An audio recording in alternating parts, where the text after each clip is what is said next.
ನಮಸ್ಕಾರಗಳು. ನಾವು ಇವತ್ತು ಒಂದು ಕಥೆಯನ್ನು ಓದೋಣ. ಕಥೆಯ ಹೆಸರು ರಂಗು ರಂಗಿನ ಹುಡುಗರು.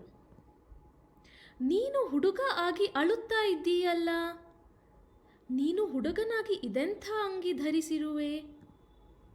ನೀನು ಗೊಂಬೆ ಜೊತೆ ಆಡ್ತಾ ಇದ್ದೀಯಾ? ಹುಡುಗನಾಗಿ ಇಷ್ಟುದ್ದ ಕೂದಲು?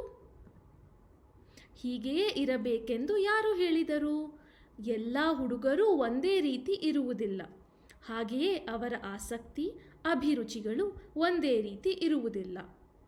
ಎಲ್ಲರ ಕೂದಲು ಒಂದೇ ರೀತಿ ಯಾಕಿರಬೇಕು? ಅವರೇನು ಒಬ್ಬರಿನ್ನೊಬ್ಬರ ಪಡಿಯಚ್ಚೆ? ಈ ಮಹಾಶಯ ಬಹಳ ಎತ್ತರ, ಮತ್ತೆ ಈತ ಕುಳ್ಳ. ಇವನು ಉದ್ದವೂ ಇಲ್ಲ, ಕುಳ್ಳನೂ ಅಲ್ಲ.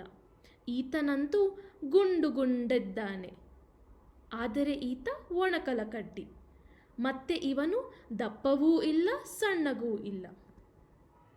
ಈತ ಅಪಘಾತವೊಂದರಲ್ಲಿ ತನ್ನ ಒಂದು ಕಾಲನ್ನು ಕಳೆದುಕೊಂಡಿದ್ದಾನೆ. ಆದರೇನು, ಈಗ ಎಲ್ಲ ಕಡೆಗೂ ಹೋಗುತ್ತಾನೆ. ಈ ಹುಡುಗನಿಗೆ ಹುಟ್ಟಿನಿಂದ ಏನನ್ನೂ ನೋಡಲಾರ. ಕಣ್ಣಿಲ್ಲದಿದ್ದರೆ ಏನಂತೆ, ಎಲ್ಲ ಸಂಗತಿಗಳನ್ನು ತಿಳಿದು ಅರ್ಥ ಮಾಡಿಕೊಳ್ಳಬಲ್ಲ. ಇವರಿಗೆ ಅರಚಾಡುವುದು, ಗೆಳೆಯರನ್ನು ಗೇಲಿ ಮಾಡುವುದು ಎಂದರೆ ಅದೇನೋ ಇಷ್ಟ. ಮತ್ತೆ ಇವನು ಬಹಳ ಸಾಧು, ಯಾರೊಂದಿಗೂ ಜಗಳ ತಂಟೆ ಇಲ್ಲ. ಬದಲಾಗಿ ಎಲ್ಲರಿಗೂ ಸಹಾಯ ಮಾಡುತ್ತಾನೆ.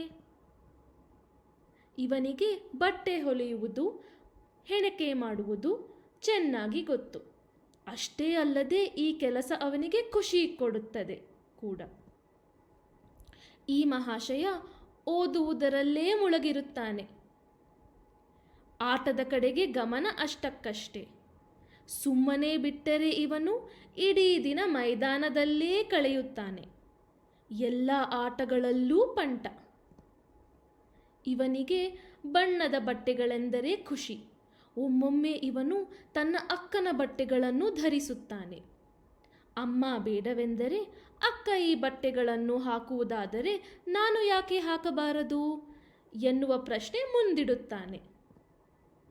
ಇವರಿಗೆ ಗಿಡ ಮರಗಳೆಂದರೆ ಇಷ್ಟ.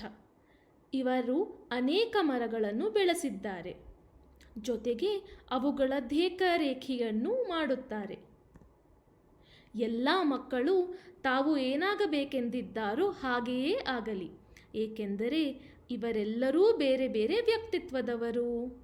ನಿಮಗೆ ಈ ಕಥೆಯು ಇಷ್ಟವಾಯಿತೆ? ಧನ್ಯವಾದಗಳು.